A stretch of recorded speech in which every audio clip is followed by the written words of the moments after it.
खेती सदा से भारतीय अर्थव्यवस्था का मूल आधार रही है, लेकिन जब गोरे उपनिवेशवादियों ने इस धरती पर अपने कदम रखे तो उन्होंने एक सुविचारित योजना के अंतर्गत हमारे ग्रामीण आर्थिक ढांचे को तहस नहस करना तथा किसानों और उत्पादन के साधनों को क्रूर शोषण की चक्की में पीसना आरंभ कर दिया। अंग्रेजी राज के दौरान भारत का 20% राजस्व केवल भूमि से विभिन्न करों के रूप में वसूल किया जाता था। यहाँ तक कि जनसाधारण की एक आम जरूरी वस्तु नमक भी टैक्स के चंगुल से नहीं बच सकी। ब्रिटिश जहाज संतुलन के लिए इस्तेमाल करने के बाद जो नमक भारतीय तटों पर फेंक जाते थे, उस पर भी टैक्स वसूल किया जाता था। भारत में पैदा होने वाला कपास इंग्लैंड भेजा जाता था ताकि उसे कपड़े की शक्ल में भरपूर मुनाफे पर बेचा जाए। इस तरह ब्रिटिश व्यापार तो दिनों दिन पनपता जा रहा था, लेकिन भारतीय उद्योग धंधे लगातार नष्ट होते जा रहे थे।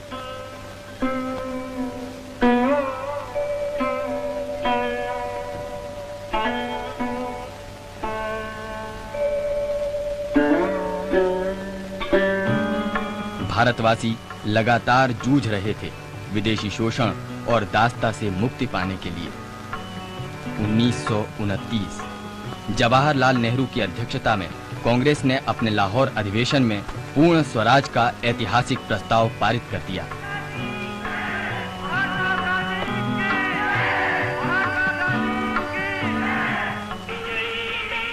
छब्बीस जनवरी 1930 का दिन सारे देश में स्वाधीनता दिवस के रूप में मनाया गया। राष्ट्रीय ध्वज के तले हर हिंदुस्तानी ने पूर्ण स्वराज के संघर्ष में कूद जाने का संकल्प लिया।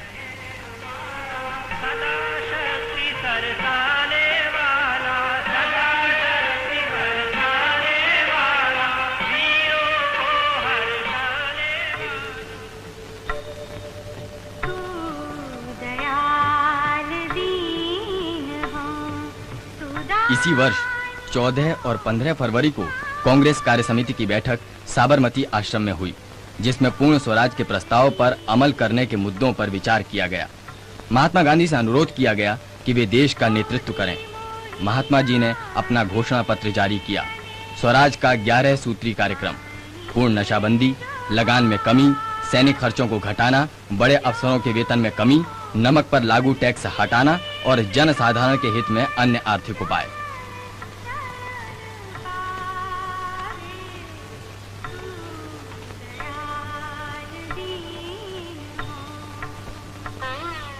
मेरी गिरफ्तारी पर इस शीर्षक से अपने संपादकीय लेख में बापू ने नमक उत्पादन के क्षेत्र में सरकार के एकाधिकार एवं नमक पर लागू अन्यायपूर्ण टैक्स की घोर आलोचना की।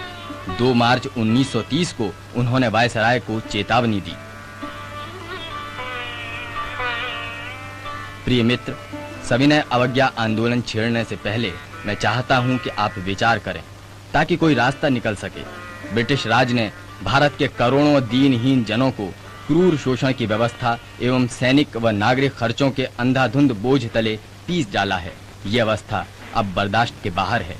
मेरा आग्रह है कि आप इन विकृतियों को दूर करने की दिशा में फौरन ही कदम उठाएं। यदि मेरा पत्र आपके दिल पर कोई असर नहीं डालता तो मैं इसी महीने की 11 तारीख को अपने कार्यकर्ताओं के साथ नमक के कानून की अवहेलना के लिए कूच करूंगा।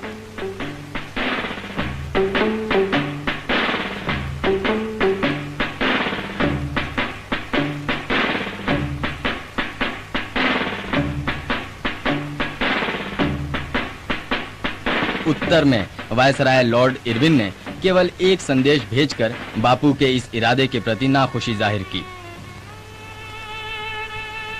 शासन के इस रवैये से बापू विचलित हो उठे। उन्होंने कहा, मैंने घुटने टेक कर रोटी मांगी और बदले में मुझे पत्थर मिले। संघर्ष निश्चित था। बापू ने सविनय अवज्ञा आंदोलन छेड़ने का निर्णय लिया और अहमदाबाद से 380 किलोमीटर दूर दांडी के तट पर जाकर नमक बनाने और इस तरह अत्याचारी नमक कानून की अवहेलना करने की घोषणा की।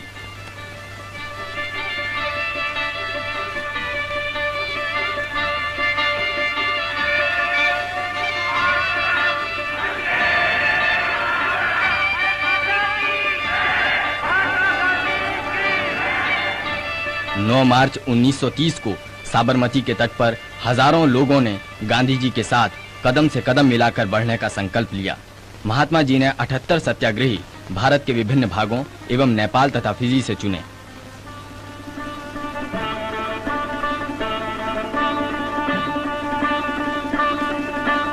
बारह मार्च को सुबह की प्रार्थना के बाद ऐतिहासिक दांडी यात्रा आरंभ हुई। बापू के नेतृत्व में बढ़ते हुए कदमों की आवाज ने एक साम्राज्य को हिला दिया, भारत की नियति को बदल डाला।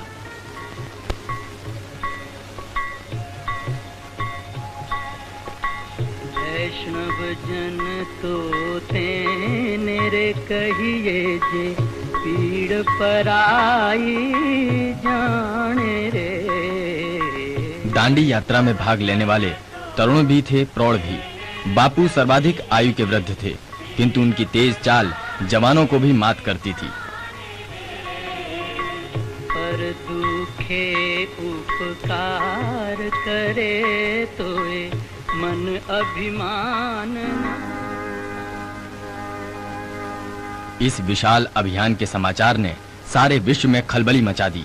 न्यूयॉर्क के एक चर्च में नौजवान पादरी जॉन होम्स ने सभी से अपील की कि वे उनके साथ शामिल होकर प्रार्थना करें इस महान यात्रा की सफलता के लिए, जो याद दिलाती है उस पावन यात्रा की जो सलीब कांधे पर उठाए गलीली से यरूशलेम तक ईसा मसीह ने तय की थी।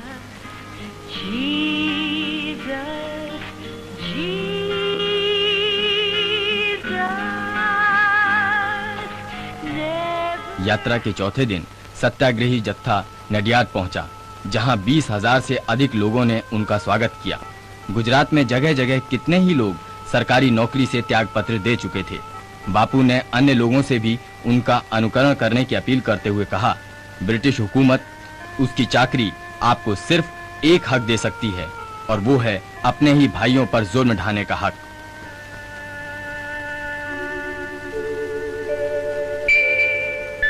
आनंद में गांधी जी एक स्कूल में ठहरे, जहां उन्होंने 16 वर्ष से ऊपर की आयु वाले छात्रों को स्कूल छोड़कर स्वातंत्र्य समर में कूद जाने की प्रेरणा दी।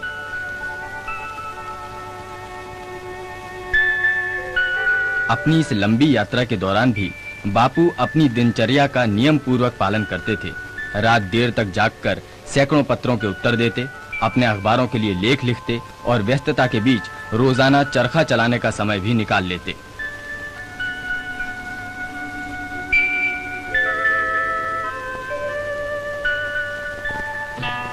जवाहरलाल नेहरू ने बापू के दांडी अभियान का उल्लेख करते हुए कहा, आज एक संत की महान यात्रा जारी है। गुजरात की धूल भरी तपती राहों पर हाथ में लाठी लिए वो बढ़ रहा है, दृढ़ कदमों से एक निश्चित लक्ष्य की ओर। हजारों अनुयायी उसके साथ हैं। लड़ाई का मैदान आपके सामने है, कौमी झंडा आपको इशारा दे रहा है, आजादी आपका इंतजार कर रही है।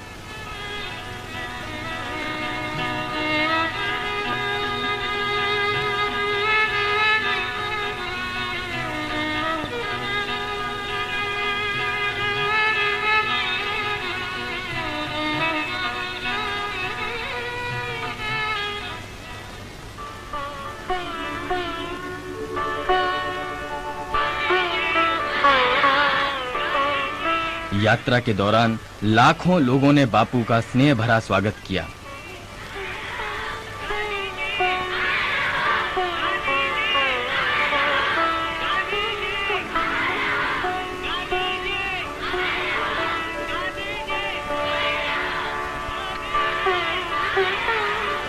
बापू ने कहा, हुकूमत की नीति शैतानियत से भरी हुई है। ऐसी हुकूमत से वफादारी करना तो पाप है, और इसीलिए अब राजद्रोह मेरा धर्म है।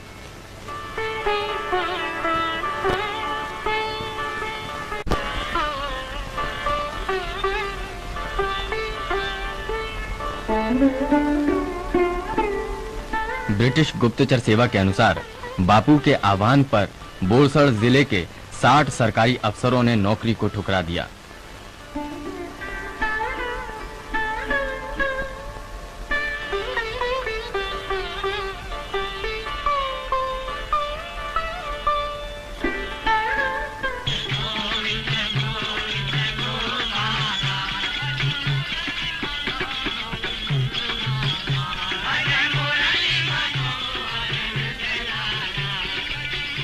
रास ग्राम में बापू ने जनता से कहा, कि वे अपने हाथों से नमक तैयार करें, क्योंकि नमक जीवन की एक आवश्यकता है जिसे कम से कम लागत और मेहनत से पाने का उन्हें अधिकार है। बापू एक धर्मशाला में ठहरे, जहां कितने ही सरकारी अधिकारियों ने उन्हें भेंट के रूप में अपने त्यागपत्र अर्पित किए।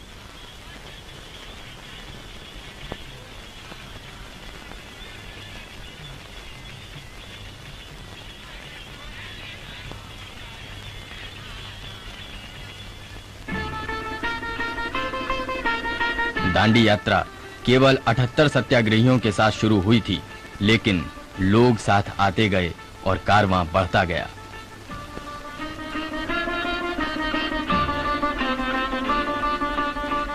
बापू ने कहा, हम उसी रास्ते पर जा रहे हैं जो ईश्वर ने हमें बताया है। हम बढ़ रहे हैं देश के हर भूखे, नंगे और बेरोजगार के लिए।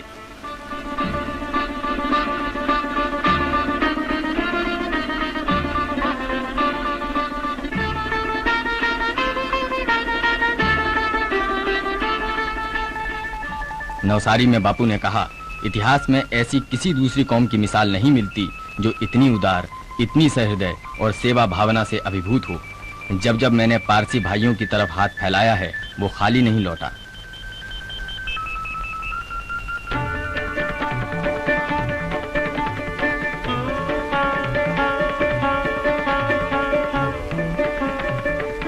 दांडी के निकट पहुंचते हुए बापू ने कहा, अगर मैं लौटूंगा तो अपना उद्देश्य पूरा करके ही लौटूंगा, वरना मेरी लाश समुद्र में तैरती हुई मिलेगी।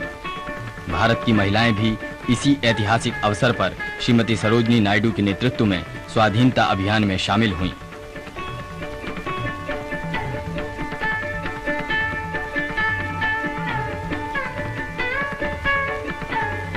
5 अप्रैल बापू अपने सत्याग्रही दल के साथ दांडी आ पहुंचे। शाम को प्रार्थना सभा में बापू ने देशवासियों से अपील की कि वे इस आंदोलन का व्यापक समर्थन करें। उन्होंने कहा, शक्ति और सत्ता के विरुद्ध सत्य के इस युद्ध में मैं सारी दुनिया का समर्थन चाहता हूं।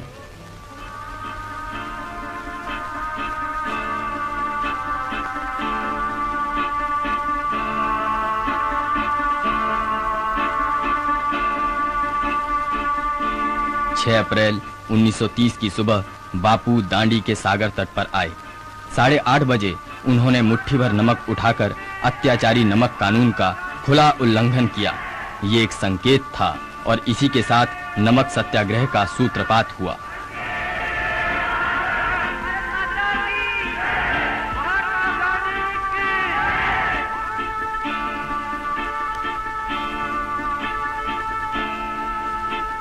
अंधाधुंध अत्याचार के बावजूद, पाशविक शक्ति और सत्ता के बावजूद ब्रिटिश राज के कदम थरथरा उठे।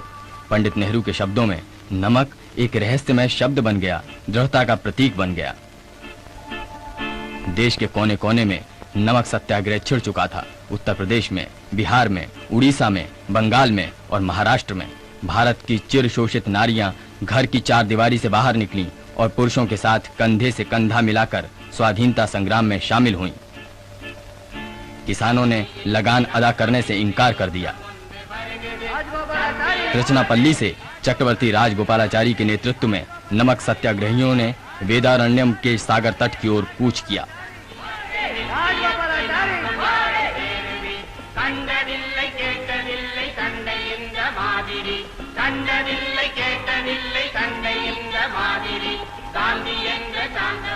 जिला मजिस्ट्रेट ने सत्याग्रहियों को भोजन आदि न देने के आदेश जारी कर दिए, लेकिन जनता इस आदेश की परवाह न करते हुए रातों रात भोजन तैयार कर रास्ते भर पेड़ों और झाड़ियों में सत्याग्रहियों के लिए छिपाती रही।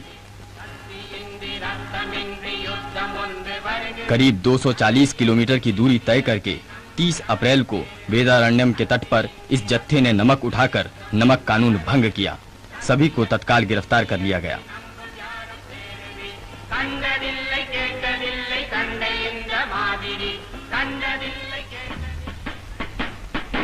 उत्तर पश्चिम सीमा प्रांत में खुदाई खिदमतगारों ने खान अब्दुल गफ्फार खान के नेतृत्व में शांतिपूर्ण प्रदर्शन किया। पेशावर में बख्तरबंद गाड़ियों और मशीन गनों ने कितने ही प्रदर्शनकारियों को भून डाला, लेकिन प्रदर्शनकारी पीछे नहीं हटे। गढ़वाल राइफल्स के एक प्लाटून को इन संयत और शांत पठानों पर गोलियां बरसाने का हुक्म दिया गया, लेकिन गढ़वाल राइफल्स के बहादुर जवानों ने ये हुक्म मानने से इनकार कर दिया। इस पर उनका कोर्ट मार्शल किया गया। सरकार का दमन चक्र जोर पकड़ता गया। बापू ने इसे गुंडा राज की संज्ञा देते हुए लोगों से इस आतंक और दमन का और अधिक धैर्य से सामना करने की अपील की।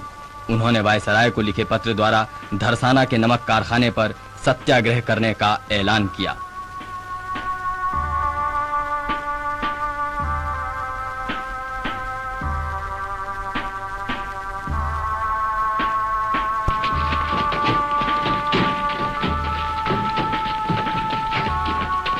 चार मई को बापू गिरफ्तार कर लिए गए।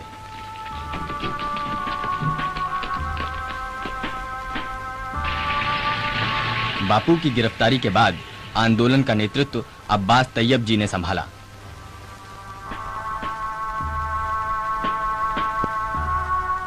अब्बास तैयब जी भी गिरफ्तार कर लिए गए और अब उनकी जगह नेतृत्व का भार उठाया सरोजनी नायडू ने।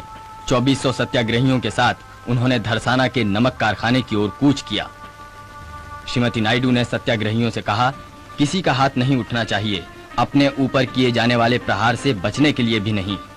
जब सत्याग्रही नमक के ढेर की ओर बढ़े तो वहां लोहे की मूठ वाली लाठियों और बंदूकों से लैस 400 सिपाही उन पर बेरहमी से टूट पड़े। लाठी और बंदूक के कुंदों की बेतहाशा मार सत्याग्रही शांतिपूर्वक सहते रहे।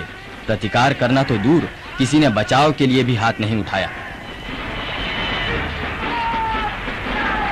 वहां मौजूद एक अमेरिकी पत्रकार वेब मिलर ने लिखा, अपने 18 वर्षों के 20 देशों में बिताए पत्रकार जीवन में मैंने धरसाना जैसा लोमहर्षक और अद्भुत दृश्य नहीं देखा।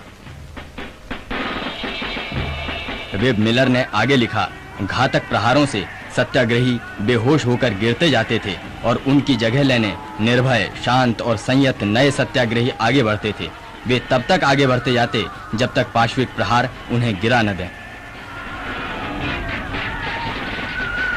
बंबई में 40,000 से अधिक सत्याग्रहियों ने वडाला के नमक कारखाने पर सत्याग्रह किया।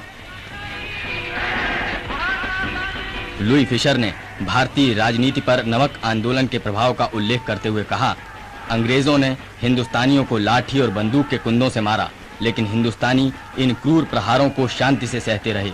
न उनके दिलों में डर था, न ओठों पर शिकायत। इस सत्याग्रह की शक्ति ने ही इंग्लैंड को कमजोर बना डाला और भारत को अपराजित।